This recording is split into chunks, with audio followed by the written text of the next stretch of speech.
Hello, I am here in a conversation with Cemma Scott, and she is an amazing mother of a child with autism. And we're going to have a very interesting conversation today about your child's interdependence as they get older. Hi, Emma, how are you? I'm really well, thank you. It's good to be here today. Thank you. Thank you for coming. Thank you for having this conversation. So I'm just really interested to hear your experience and your advice on kind of what's your experience been with your daughter. So kind of in the early stages, what strategies did you use to ease her anxiety? What worked well for her? So when Lily was younger, we went to all of the courses that are offered to you around how to communicate with your child and learning about strategies from occupational therapists and various different professionals, which was amazing for us. We used a lot of visual timetables, which were introduced to us through the National Autistic Society early bird course. So we used the PECs, which is what they were using at school. So to try and give that consistency with home and school, we used the same images. And really it was about just enabling Lily to know what was coming next. So transitions have been very difficult for her and cause a lot of anxiety for her. So we wanted to find something that would mean she knew what was coming next. As a family was only to say it once. So we would put the visual timetable up, we would talk it through, and then we would leave it and we wouldn't mention it again. And that took a lot of discipline because there was everything in me that was like, right, and now we're doing this, and next we'll do this. But that just didn't work for us, and it didn't work for Lily, and it ended up there was more we were causing more anxiety by continually going over the timetable rather than just leaving it up and allowing her to see it. So that definitely worked for a whole range of things, from getting dressed through to the kind of the plan for the day, including meal times. So the visual timetable was something that was very, very prominent, I guess, in our family life for a few years. Yeah, I know. There's quite a few parents that have started using that, and a lot of parents make them themselves at home, and it's just easy to kind of just do a now and next word for behaviour, for routines, for lots of different strategies. And for how long did you use that, and when did you think, okay, well now this visual timetable isn't working for her anymore. I need a different strategy. I think so. We used it. She was diagnosed just before she was 7. She was about 6.5, and we've used it probably for the last kind of 4 or 5 years in various forms. And the other thing that I guess I've kind of learned is to take a strategy that's given, but then adapt it for our family. So we've used a visual timetable probably for all that time, but whereas in the early days we used the Velcro symbols, that kind of adapted over time. And I had a family calendar in our kitchen, which I just put all the information on. So it was less, I guess, targeted for Lily, and it was more, okay, this is for all of us as a family. But for Lily, that definitely helped still to have that kind of visual representation, even though it was words now, of what was happening for the week ahead. And then I think it was probably the beginning of lockdown where we realised we need to change, and we need to really rethink how we best communicate with Lily, particularly around changes and things that are going to happen. And it was the day that we went into full lockdown. So ordinarily, with any kind of even small changes in our weekly calendar, Mark and I, my husband and I, we would know what that change was. We would think about the implications for that on all of us, but specifically for Lily. We would come up with the strategies, and then we would present them to Lily with, this is what is going to happen. So there would be no unknowns. It would be this, until we've got all the facts, we wouldn't say anything, and then we would present it to her with all of that background stuff. Well, because Lily for the last year has been getting transport to school, she's had a mobile phone. And so before we'd even actually realised that schools were shutting, Lily had come down and said to us, the schools are shutting. So we'd had no opportunity to prepare ourselves and to prepare kind of how we felt this would be best for her. We were just straight in there. But actually, interestingly, she came down. She was quite anxious about that, and some behaviours that present themselves when she's anxious were displayed. And she went back to her room, and again, as she's been getting older, we've learned that as long as we know she's safe, that's okay. It's okay for her to retreat back to her safe space. And then after probably 2.5, 3 hours, she came downstairs, and she'd worked out in her head what that meant for her, and how she thought this would be best for her.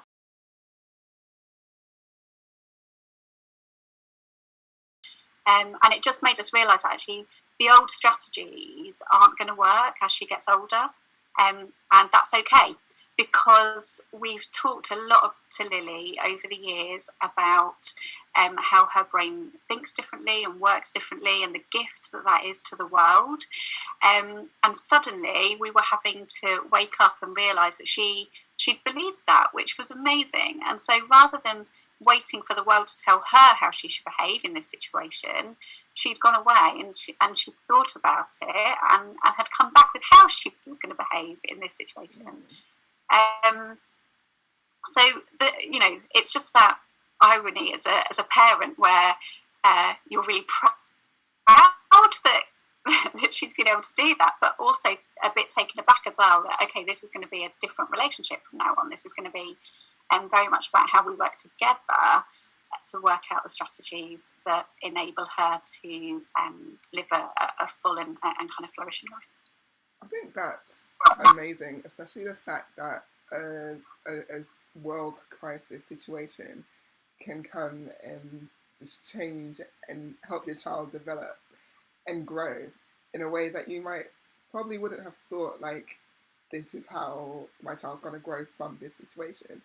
But that's such a development to be able to say, okay, from having to be told all the time, she's now able to herself take that step and reverse it. I think that's amazing. So what, in your kind of opinion, with schools coming back in, what do you think is going to help her with that transition now that she's kind of become more interdependent? What's going to help her with that new stage? So I think I've been really aware that I just need to listen more to her, and really listen to what's going on. And we've always done that, because we've always been that kind of detective parent where if something happens, you have to backtrack and think, okay, so what could we have done differently to make sure that situation. So we've always tried really hard to listen to her, not just in terms of what she says, but the way in which she interacts with the world. And I think I don't think I'm alone of parents of autists, in that to a certain extent she's lived her best life over these last few months, because the government has told her she's had to stay away from people, which has just brought that anxiety level down kind of massively, because she's then in control of who she interacts with and when she interacts with them. So I'd be lying if I said there was no worry within me about that transition back to having to be at school and kind of back in kind of the general society way of life again. But I think one of the things that is reducing that is the way that the school have really interacted with us as a family over the lockdown period. And I sit here incredibly privileged, because we've been on the other side of things, where it's been really difficult with school because they haven't been able to meet her needs. But we're now in a position where she's at a school who understand her. It's a specialist provision. And so the way they have to us as a family over the lockdown period and listened to her, I'm really confident that together with Lily almost kind of leading that conversation, that school and home then will be able to work together to make it work for her. One of the, I guess an example of that is transport, and how she's going to get to and from school. The start of the day is always really difficult, transitioning from being at home into school.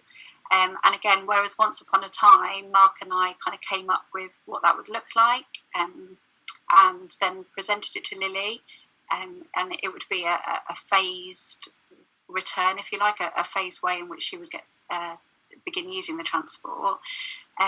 This time we've engaged her in conversation, and I don't want anyone to be under any illusion that that was a 10-minute conversation and then that was it. It's very much a slow process, and I guess the other thing we've learned is, because new information can be difficult, to be honest all the time, but to be very careful in the timing of that honesty.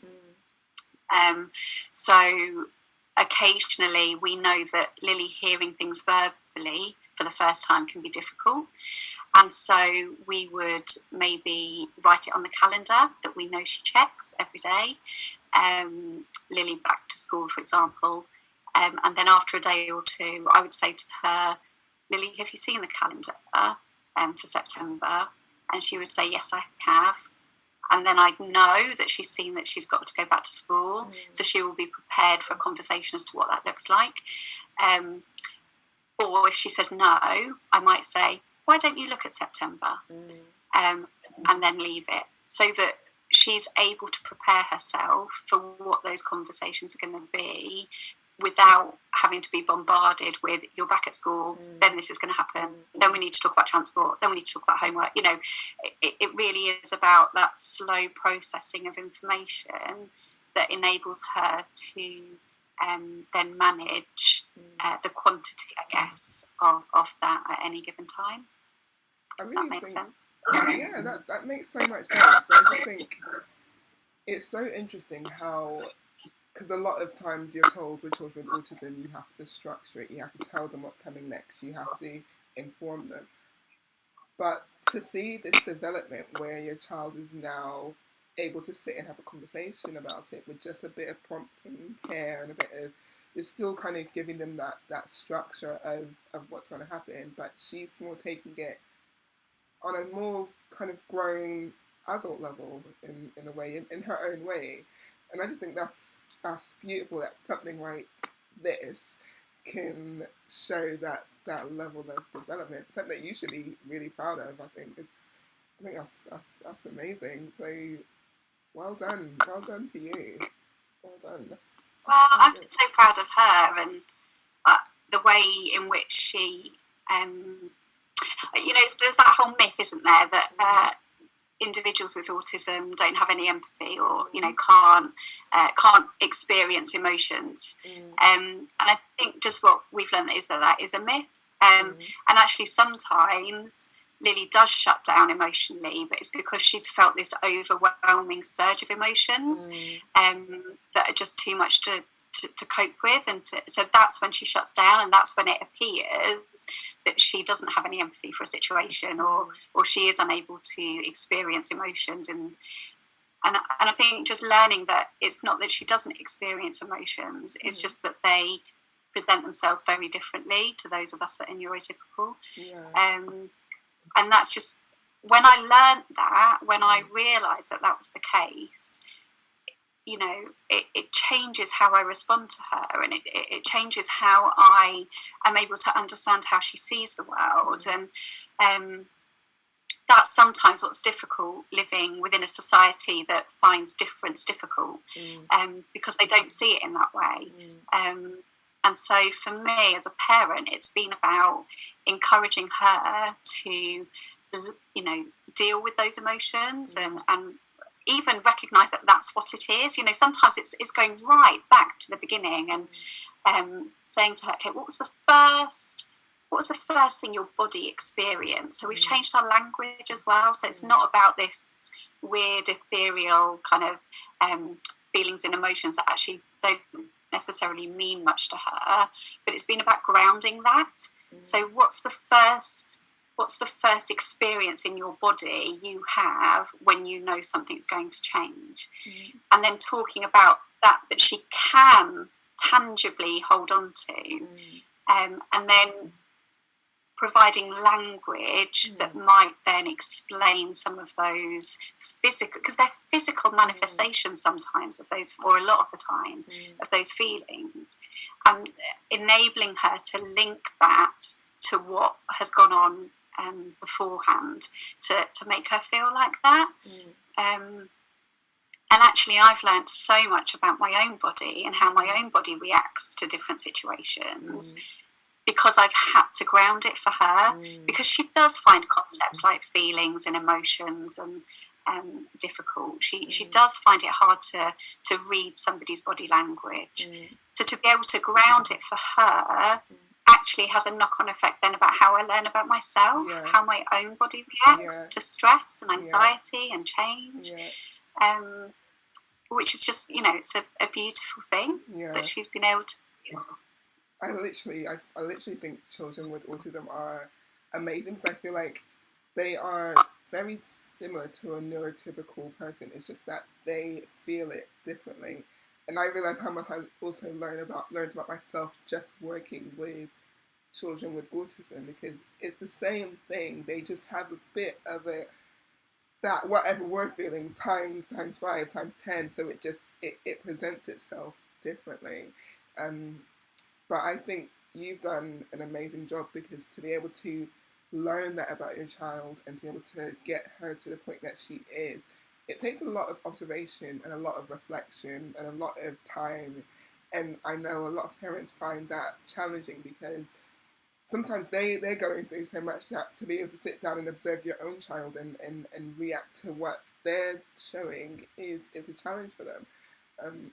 So I have to say to you again, well done, because it takes so much. It takes so much.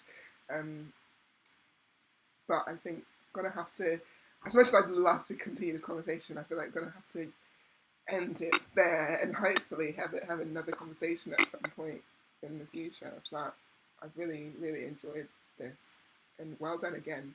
Congratulations for getting your child to where she is at the level she is now.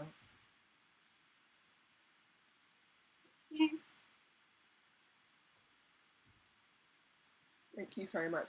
I hope you have an amazing day, because I will be very honest, I speak to a lot of parents, and just seeing that level of stress within them, and because they have their own lives as well, and they're dealing with so much as well, and just trying to manage their child on top of it takes a lot. So you should be proud. You should be very proud. And I don't want to present this perfect picture, because there are times where I go into the bathroom, lock myself in and burst into tears, or there's times where I get it wrong. There's times where I don't listen to Lily, and there's times where I react wrong. And there's times where, so I don't want to present this perfect picture that suggests that I've got it all sorted. I haven't. And there are days where I can't cope, and there are days where I do feel frustrated that we can't just go for a walk on a whim, because it's a nice day, because we hadn't put it on the calendar. So I really don't want to present that kind of perfect picture. Just learning as a parent that by listening to my child, even if it's 70% of the time, then that's going to have a positive impact not only on her but on me as well. And finding people to support me in that, so it's not a lone fight. Finding other people who find it tough, other people who have days where it's just too much, and we feel like we can't carry on. So I really want to be honest about that as well. At the same time as highlighting the importance of listening. Thank you so much for your honesty. I just have to say that, because it's not easy. It's not an easy journey, but you're doing well. Definitely does. Yeah, well, it's definitely days where I don't get it right. Yeah, nothing's perfect. Nothing is perfect. But, I try. but yeah, yeah.